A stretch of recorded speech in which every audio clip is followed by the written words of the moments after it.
intendente, y Franco López, candidato a concejal en tercer lugar y miembro de la Juventud de la Libertad Avanza. A los dos les digo, buen día por la mañana, muchísimas gracias por venir. ¿Cómo están? Buen día, Ivana. ¿Cómo Un andan? placer. Bájate, Franco, un poquito el micrófono, así no te queda tan arriba, así podemos charlar tranquilamente. ¿Vieron ayer el debate presidencial? Sí. ¿Cómo lo vieron a Milei? Bien, en general bien, sólido, pero bueno, como siempre, cada vez que habla Milei se arma alguna polémica, así que en ese sentido podríamos decir que fue un debate que tuvo obviamente la mayor cantidad de votos, eso no sé si lo viste, pero impresionante, creo que terminó en el 47%. Sí. Pero bueno, muy, muy sólido en cuanto a especialmente los temas económicos. De todas maneras, no es un formato de debate que a mí me guste, sinceramente. Concuerdo. Porque es tirar propuestas y van hablando de distintas cosas. Pedorrada. Una pedorrada. Es una pedorrada, no puedo creer que hagamos eso, porque además alimentamos justamente a la nada misma, ¿no? Sí. A mí, más show que debate. sí, vos sabés que a mí me toca el miércoles un debate parecido en Chacabuco en Red, con ese formato. Lo sé. Y también, viste, soy muy crítico del formato ese porque no me parece que aporte. Estamos de acuerdo. Está todo encorsetado, es todo como... 2 minutos para hablar de una propuesta que va a decidir nuestras vidas, es una locura. Exactamente. Ayer lo miraba, contaba hace un ratito cómo estaba Lucía Doracio, que lo miramos con mis hijos. Sí. Y los dos me decían exactamente lo mismo. Sí. ¿Cómo va a explicar algo en 2 minutos? Es imposible. Sí. Sacando al papá político que tenés al lado, olvídate que está ahí. Estoy solo. Está solo. ¿Le faltó garra a Milei? ¿Lo coacharon mucho? No, más que nada porque es el primer debate. Y hay otro más. El 8 de octubre. No hay que tirar toda la carne al asador en el primero. Bien. Algo se habrá guardado para el segundo, estoy seguro. Seguramente. Algunas de las cosas que decían antes de comenzar, en la previa, antes de comenzar el debate, era que se le pedía, digamos, que sea él, pero que tranquilo, ¿no? Y todos decían es una contradicción. Claro. Pero es su forma de ser. Muchos lo llaman loco, pero loco porque grita nada más. No es locura mental, como dicen. No solo porque grita, sino porque tiene algunas frases que... Vos está enojado, nosotros estamos enojados. Y conecta con nosotros, conecta con el votante, es lo que sentimos. Cuando decís nosotros, ¿decís el votante o decís la juventud? Todo el país, digo. Todo el país. Bien. Porque sea de un partido político o de otro, por la situación está enojado igual. Así que no es algo de la Libertad Avanza nada más. Bien.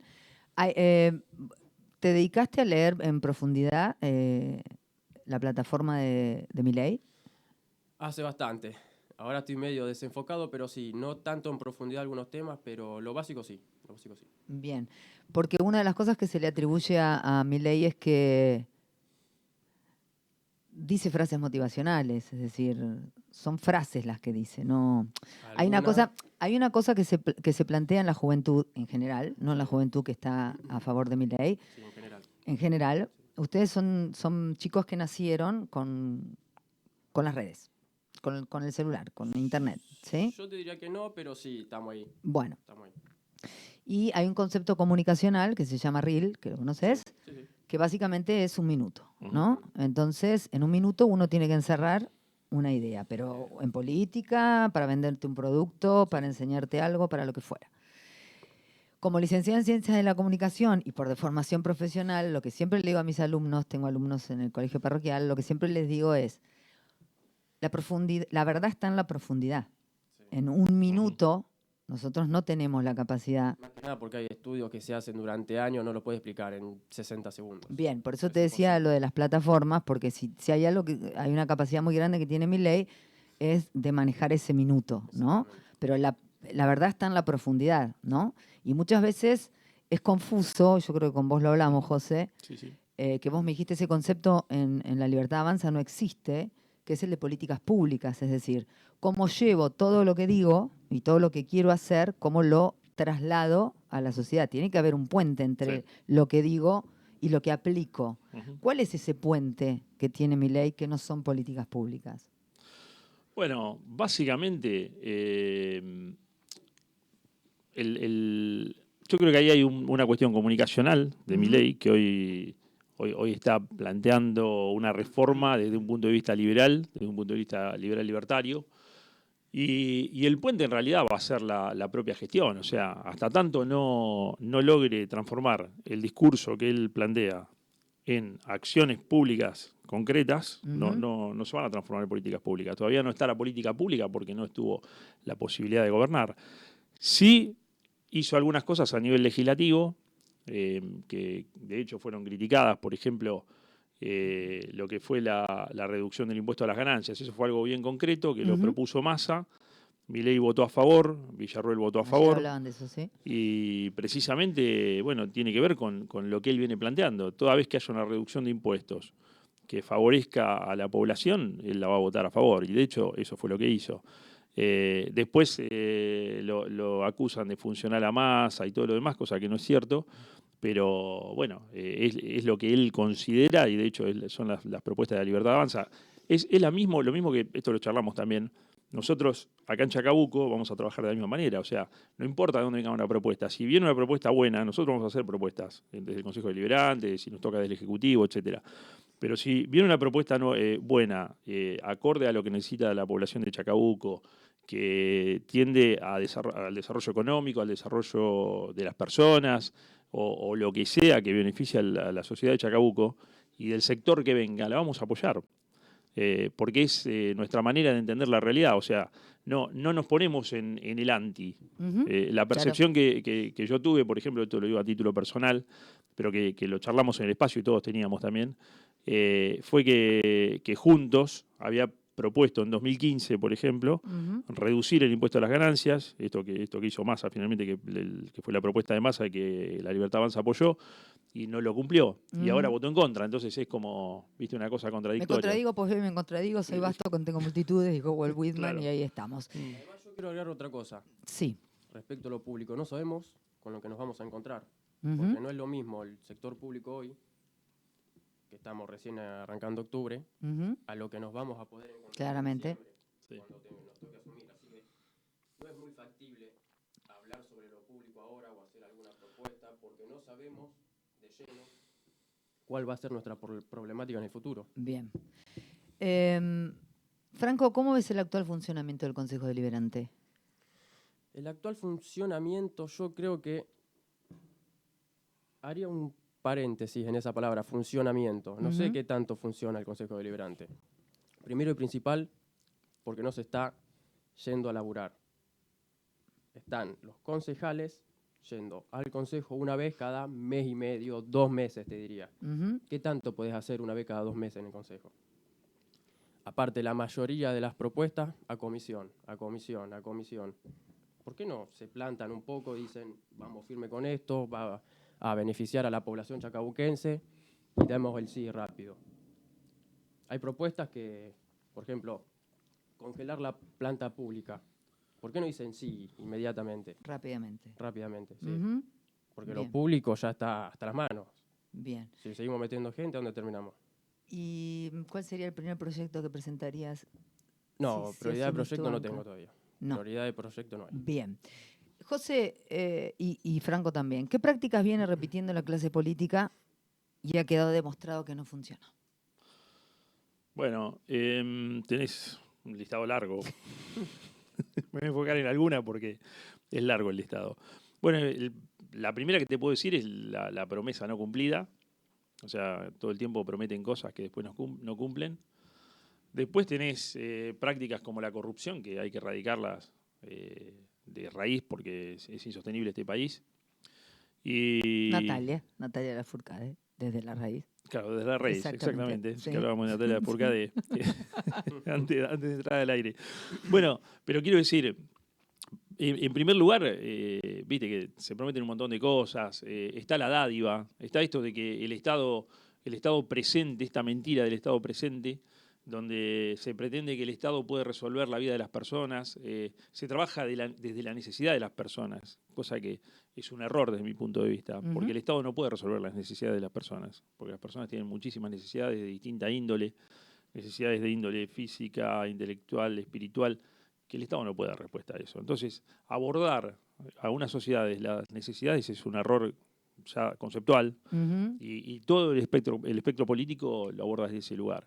Y en realidad tiene que ver con otras cuestiones, o sea, cómo, y esto de nuevo, desde el punto de vista de lo que son las ideas de la libertad, cómo generar un ámbito para que las personas, a través de su libertad, puedan conquistar nuevos grados de libertad propios, puedan desarrollarse a sí mismas. Esto de la dádiva, del regalo, viste que están en campaña y un montón de guita que se emitió ahora, un montón de pesos que tiraron Billetes.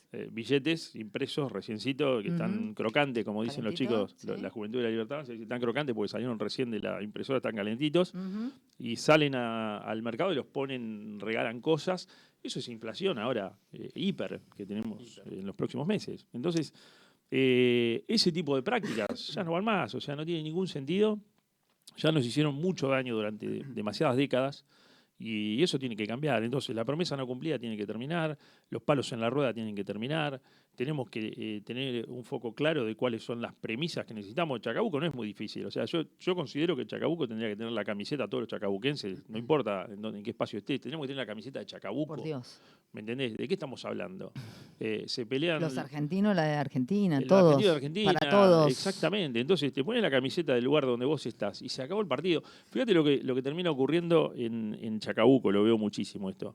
Se elige un intendente, se elige un cuerpo deliberativo y ese intendente y el cuerpo deliberativo termina respondiendo al poder de turno en vez de responder a sus votantes. Ujú. Cuando vos la sociedad la construís de abajo hacia arriba, o sea, no se construye desde el poder, sí, obviamente el poder político nacional te va a dar mucha espalda para resolver cosas a nivel local, pero lo que vos necesitas resolver se genera a nivel local, no en un escritorio a 200 kilómetros. Yo creo que lo hemos hablado con vos y bueno, en la radio lo digo siempre. Hay una lógica Sí. que maneja Milei Ujú, que en muchas cuestiones es una lógica contundente. ujú. Más allá de que uno adhiera o no a Sí, determinadas cuestiones, la lógica, sí, sí, bueno, es eso. Es un conjunto de cosas irrefutables. sí. ¿Sí? Ayer lo volvió a poner al principio Ujú, del debate y dijo algo así como que habíamos vivido muchos años con una cuestión errática, que era sí. que donde hay una necesidad nace un derecho, y hace esta explicación de que, Impracticable eso, es impracticable. déjame decir la Sí, explicación porque, digo, ahí radica la lógica sí. incuestionable. Dice, es una falacia Ujú, pensarlo de esa manera porque necesidades hay Infinitas. infinitas ujú. y a, Y los lo- recursos. a los derechos hay que financiarlos Claro, y sí, el financiamiento también es finito, totalmente. ¿no? Eh, Eso pone patas para arriba, Sí. te diría, lo da vuelta al peronismo, Sí, totalmente. a Totalmente. Perón, A Perón, básicamente. sí, sí. Al peronismo más peronista, al mejor peronismo, digamos, al Al fiel. al verdadero, digamos, Sí, ¿no? Pues sí, después se hicieron otras cuestiones. Pero cuando hace eso, bueno, lo pone de cabeza sí. directamente. Eh, ¿Por qué no tendría a partir de una lógica tan contundente mucho más peso lo que dice Milei? ¿Por qué en algunos lugares con semejante lógica y con tanta potencia Ujú. enunciativa sigue siendo a veces tomado como medio, Ahí te digo por qué. Y hay que ir a la raíz. esto de soy outsider? Esta cosa que tiene que decir, tranquilízate un poco, Sí, toma la medicación. sí, sí, sí. Bueno, eh, en realidad la lógica de esta falacia, Ujú, o sea, que generó políticas públicas durante décadas, nos ujú, llevó al estado actual de cosas. O sea, evidentemente esa falacia no funcionó y es lo que tenemos hoy. De hecho, de alguna manera el radicalismo también adhiere un poco a eso, desde el punto de vista de que siempre van con los más débiles y toda esta cuestión. Y la lógica de la cual se parte y que por qué pasa esto que vos me decías, bueno, Javier Milei dice esto y por qué hay gente que todavía lo pone en duda, ¿no? Siendo ujú, algo tan contundente. Bueno, tiene que ver con que no todo el mundo, no todas las personas ujú. están preparadas para asumir la responsabilidad de ser sí mismos. Y esto te interpela. O sea, es una interpelación directa. O sea, ya no tenés a Papito Estado que te diga, que vos le decís, che, yo necesito tal cosa, y Papito Estado viene y te lo da. O sea, vos por sí misma, por vos misma, por las personas mismas, tienen que desarrollarse, porque de hecho en esto se basa el liberalismo, es decir, en el desarrollo humano, el desarrollo de las personas que se conviertan en capital humano. Y cuando nosotros tenemos capital humano, no hay quien nos pare. De hecho, este es el gran desafío que han trascendido montones de países. Y el ejemplo más concreto de eso es cuando ves la península de Corea y ves Corea del Sur y ves Corea del Norte. En Corea del Sur tenés toda la población en un momento cuando Corea empieza a ser un país independiente, ¿qué recursos tenemos? Tenemos costas, que podemos hacer puertos, después tenemos un montón de piedra, algo de selva, algo de muchos recursos naturales no tenemos, pero sí tenemos gente. Entonces lo que hicieron fue desarrollar el capital humano. Hoy Corea es Corea del Sur y es una cosa increíble, y cuando ves el desarrollo personal, el desarrollo humano de Corea del Sur y lo comparás con el de Corea del Norte, es abismal la diferencia. Y bueno, eso hace al desarrollo de las sociedades, del capitalismo, a la riqueza. Entonces, es un sistema que está súper probado en el mundo, ha funcionado, pero obviamente nos interpela, nos da la responsabilidad de vos tenés libertad, toda la que quieras, pero también esa libertad debe estar acompañada de responsabilidad. Bien. Y tiene que estar al mismo nivel. O sea, nos interpela como seres humanos, como leitmotiv de vida, como digamos, nos interpela a varios niveles, no solamente al nivel intelectual, sino también un poquito a nivel espiritual. O sea, quién sos, qué querés ser, ¿Para dónde vas? para dónde vas, cuánto te vas a desarrollar, cuánto te vas a evolucionar a vos mismo.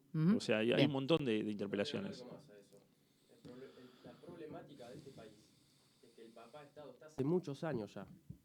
¿Me entendés? Lo que pasa es que la población se acostumbró a eso, a pedir y que les den, pero no solamente pedir, porque van y te cortan la calle.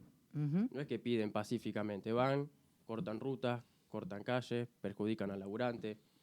Se acostumbraron a eso y viene el Estado hasta las manos y bueno, tomá, te lo doy. ¿Qué me estás pidiendo? Te lo doy. Y más planes sociales, más IFE, más aumentos. Y eso nos perjudica a todos. Cuando suma Javier Milei, yo creo que eso, que corte al papá Estado, la gente va a empezar a cambiar. Es cuestión de tiempo. Va a costar, ya es más personal de cada uno, pero va a funcionar, estoy seguro de eso. Franco, como miembro de la juventud, pero también en lo personal, ¿qué vieron y qué viste en Javier Milei? Yo vi que es un tipo honesto y destaco por encima de todas las cosas la sabiduría. Fundamentar. El político tradicional no propone, no fundamenta, no me da explicaciones de por qué hace lo que hace, y Javier Milei sí. Javier Milei dice, voy a dolarizar. Te explica todo el proceso de dolarización de principio a fin. El por qué, cómo lo va a hacer, cuántos métodos hay, en qué países se implementó. Un político de hoy en día eso no lo hace. No lo hace. Nunca lo hicieron. Nunca lo vi en un político. Sí, de hecho está esa nota, hay una nota con Fantino donde le explica a Fantino, 3 horas dura la nota, una cosa impresionante. Sí. Y explica detalladamente todo el proceso de dolarización, del uso de distintas monedas. Y encima el tipo va y consigue fondos de inversión en Estados Unidos, en cualquier lado, y ya está todo planeado. Hay una estrategia, una planeación detrás, eso es lo que me gusta a mí. Bien. ¿Qué significa la libertad para los libertarios? Bueno, es la famosa definición que siempre recita Javier Milei, pero es eso, lo tomamos realmente al pie de la letra, es el respeto irrestricto del proyecto de vida del prójimo, basados en el concepto de no agresión, en defensa de la libertad, la vida, la propiedad privada y en un marco de igualdad ante la ley. Es eso básicamente es las ideas de la libertad a las que adhiero totalmente como definición. Me suena como una frase... Es una frase hecha. Como eso que dijiste vos hoy, un mantra, una frase adverbial, un leitmotiv, un eslogan, una frase motivacional. Sí. No me suena realmente a algo... Sí, pero es la frase que simboliza lo que es la realidad, la libertad. No es una frase errada. Ahora, Franco, yo te hago una pregunta, que ya lo hemos hablado con José, Luis.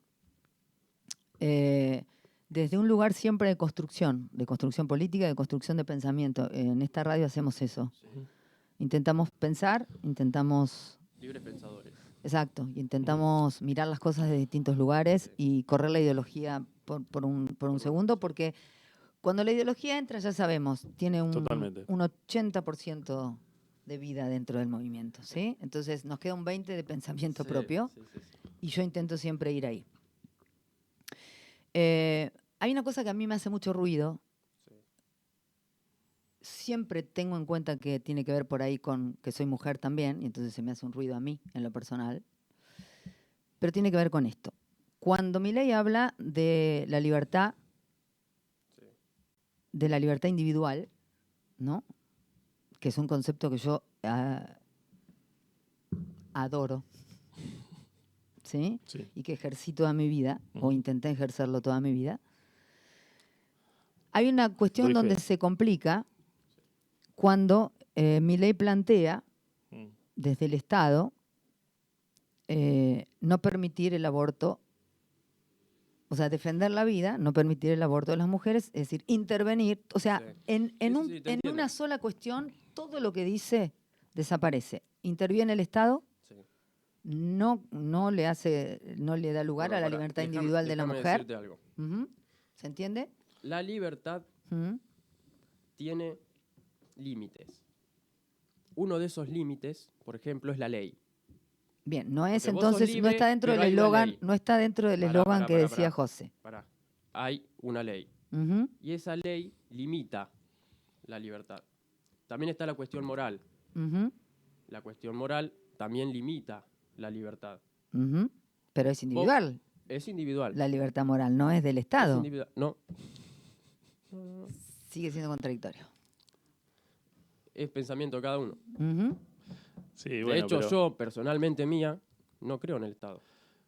Quiero llegar Mi mundo ideal es sin Estado. Personal mío. Personal mío. A mí me encanta dejar que los chicos, ¿viste? Puedan expresarse a sí mismos y que con total libertad puedan decir lo que piensan. Y de hecho no hay nadie que tenga tantas convicciones como a esta edad. Totalmente. Bueno. Totalmente. Después te interpelás mucho más en la vida. Sí, claro. Sí. Pero bueno, básicamente esto que vos decías, Iva, ya lo hemos conversado. Pero lo tiro para que lo pensemos también, ¿no? Es como esa falsa escuadra de tantas cosas, falsas escuadras que veo yo en mi ley, que digo... Sí. Sí, bueno, pero básicamente lo podemos argumentar, o sea, podemos encontrar argumentos, después se puede dar todo el debate que quieras y de hecho ya hay una ley que está vigente. Es para pensarlo, ni siquiera es para debatirlo. Exactamente, pero digo, no es para debatir tampoco. Simplemente lo que digo es que es interesante cuando podemos esgrimir argumentos, contraargumentos e ir generando un pensamiento que nos supere a nosotros. Porque de golpe vos podés tener una mirada, que a mí me encanta eso que vos decís, porque está muy bien pensado. O sea, no es una cosa dicha al azar o desde un lugar... es natural, digamos, es aplicar lo que se dice en un lugar donde todo eso entra en juego. Hay un pensamiento crítico, un pensamiento lógico, y vos decís, bueno, acá se mete el Estado, ¿qué pasa? Exacto. Bueno, entonces, ahí aparece este principio del derecho a la vida, por eso yo digo, como para poner un argumento que contrapese eso, es el derecho a la vida, ¿sí? Cuando se establece como parte de la libertad, y precisamente lo que, desde el punto de vista biológico, esto es algo, no lo inventamos nosotros, sino que hay una definición biológica, cuando vos tenés una mujer que está embarazada, esa criatura que está en el útero de esa madre es otro ser. Entonces, cuando se habla del derecho a la vida, precisamente se resguarda el derecho a la vida de cualquier persona, pero también del niño por nacer. Entonces, por eso es que ese concepto del derecho a la vida es transversal y se distingue a las personas porque, o sea, cuando una mujer está embarazada no es una sola persona, sino que son dos. De ahí viene el concepto de que Milei dice, vamos a poner en plebiscito de nuevo esto de la ley del aborto. Hoy es ley y se está practicando, pero me parece válido que se vuelva a dar el debate si es necesario en Argentina y sobre todo que haya argumentos. Yo la verdad que no abono a los argumentos moralistas, no me convencen, porque creo que tiene que haber, o sea, porque viste que a veces se paran en la religión o se paran, no, a mí no me convence eso, porque eso depende de cada quien. Y acá tenemos que llegar a argumentos que nos convenzan a todos y que tenga racionalidad, que tenga conocimiento científico, o sea, que esté basado en evidencia. Bien. está José Millán esperándonos, así que tengo que terminar. Nos vamos a ver de acá hasta el 22 un montón de veces. Quiero hacerle las últimas 2 preguntas. La primera tiene que ver, ¿qué cotolengo se armó con la teoría famosa, por decirlo así, digamos, los 2 quilombos, ya ni los 2 demonios te voy a poner, los 2 quilombos, porque ¿por qué se armó tanto el lío? Te cuento algo, la teoría de los 2 demonios es una teoría maldita porque tiende a justificar cualquiera de las 2 posiciones. Viste que te dicen, no, bueno, existió el terrorismo porque había dictadura, entonces el terrorismo civil, vamos a llamarlo, existió porque estaba Onganía, entonces había que voltear a Onganía y mataron a Aramburu como señal para que no se alíe con Perón y toda esa historia que ya sabemos. Entonces era como una manifestación política a eso. ¿Sí? Entonces la teoría de los 2 demonios justifica eso y dice, no, bueno. Y después vino el logro del Estado, dictador, y tuvo que sacar a esos marxistas y socialistas, etcétera, que intentaban hacer una revolución que nadie les había pedido. Entonces, entre esas 2 visiones aparece esta teoría de los 2 demonios, que es una teoría espantosa porque justifica cualquiera de los 2 crímenes. Con lo cual, nosotros repudiamos cualquier tipo de violencia, cualquier tipo de crímenes, porque no adherimos a eso, nada que ver. O sea, precisamente esto de respetar el proyecto de vida del prójimo de manera irrestricta es algo que yo lo asumí toda mi vida. O sea, no es algo que lo dijo Milei, no. Toda la vida lo asumí desde ese lugar y me parece lo más sano. O sea, ¿por qué una persona te va a tener que decir a vos cómo tenés que ser o cómo tenés que pensar? Lógico. ¿Y por qué un Estado te va a tener que decir cómo tenés que ser o cómo tenés que pensar? O sea, eso es lo más aberrante que nos ha pasado y es lo que es una lucha de la humanidad desde hace miles de años. ¿Pero por qué se armó tanto lío? Se armó lío porque Yo creo que fue en Argentina... malinterpretado. No, más que malinterpretado. En Argentina vos tenés, porque eso de la mala interpretación parece como que alguien lo dijo mal o que el otro entendió mal. No, acá en realidad hay posiciones que tienden a ver la realidad desde un punto de vista, como dijo Miguel ayer, una verdad tuerta. Y cuando querés plantear la verdad entera se arman estos líos. Pero es como ahora lo de Insaurralde, por ejemplo. Pasó lo de Insaurralde y ahí, o sea, eso es la punta del iceberg. Sí, O sea, claro. entonces, si vos querés contar toda la verdad, ahí muchos se van a poner muy nerviosos, ¿viste? Y vas a salpicar por todos lados. Entonces, ¿qué dicen? No, fue lo de Insaurralde, nada más que se fue con una minita al Mediterráneo en el buque bandido. Una chica, una mujer. Bueno, pero digo, para decirlo como lo dirían de uso coloquial. Entonces digo, cuando pasan estas cosas, ¿viste? Tenemos que saber que, y todo, no nos podemos hacer los giles, que pasó esto, ok, pero esto es la punta del iceberg, ¿qué había detrás de esto? Entonces, y ahí adentro tenés, porque hay muchas verdades peronistas, y vos sabés que el poder que tiene el peronistas. sí, verdades y mentiras peronistas que son las 2 caras de la misma moneda. Y vos sabés que, todos lo sabemos, el peronismo es muy poderoso en Argentina, está metido en todo el país, hay un montón de gente que abona esto. Y en esa época maldita, en la década del 70, estuvo Montoneros, que era digamos, una agrupación peronista, y estaba la AAA, que era una asociación también peronista paramilitar, que estaban a los tiros con Montoneros, se ponía bomba por todos lados. O sea, eso pasó antes de la dictadura.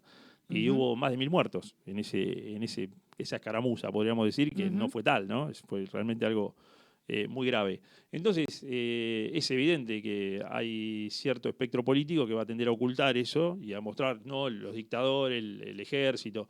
Y hoy fíjate que de tanto demonizar al ejército, los chinos se están llevando todo el pescado que tenemos ahí en la milla 200. Quiero decir, esto es por falta de ejército, ¿en serio? No tenemos un ejército empoderado, no defienden la frontera, no defienden el país.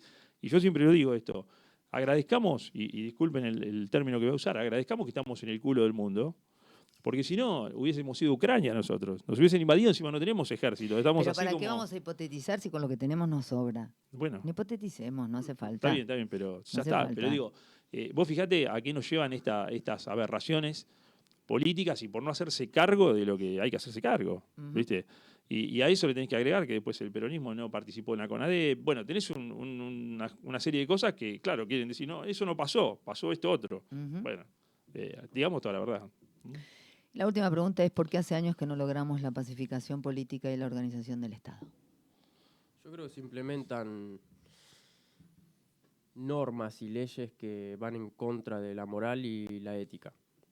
Por eso hay mucho choque y ese choque nunca permite la pacificación. Cuando Por decimos... ejemplo, el aborto es directo al choque.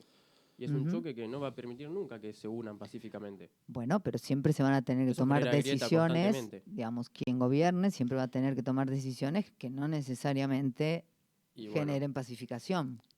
eso ya es personal de cada uno. Si a vos te molesta algo, vas a ir a chocar con eso o no. Depende de cada uno, si te molesta o no. Yo tengo una mirada distinta. Ujú. O sea, yo creo que la falta de pacificación en Argentina viene de larga data. De hecho, no es casual que revivan todas estas historias de hace 50 años atrás y que siga generando pasiones y siga generando un montón de controversias, porque cuando no se dice toda la verdad, cuando no se es transparente, y la sociedad argentina es poco transparente, es muy del aparentar, ¿viste? La sociedad Sí. argentina es muy del aparentar, entonces Es real. me muestro como tal, pero soy Y hago otra lo que cosa. tol, lo que Exactamente. tul. Bueno, entonces, esta sociedad de las apariencias y de la no transparencia Ujú. lleva a estas situaciones donde el otro sospecha que y desconfía de, entonces todo el tiempo genera fricciones, conflictos, y cada vez que hay que resolver algo en el Congreso, aparecen los intereses de uno y otro lado, porque no se transparentan los intereses. Si trabajáramos No, con intereses claramente. transparentes, con lobby transparentes, como pasa en los países desarrollados, y seguramente eso se empieza a dirimir solo. Ujú. Porque de hecho pasó así. Vos vas a las sociedades europeas y el lobby es transparente. En Europa mismo el lobby es transparente. El Estado es un armonizador de los intereses de Nunca es ese del lobby. todo transparente, pero Pero bueno, bueno, no es tan oscurito como el de acá. claro, acá es totalmente oscuro Ujú. y las maletas van para un lado y para el otro. Entonces aparece un senador que va con una buena idea y después aparecen las maletas y ya la idea empieza a ¿Dónde cambiar y está la ya no es idea? tan buena y es un buen título. Después, che, mirá Ujú. qué bien esta ley, qué bien suena, claro, pero nadie la leyó.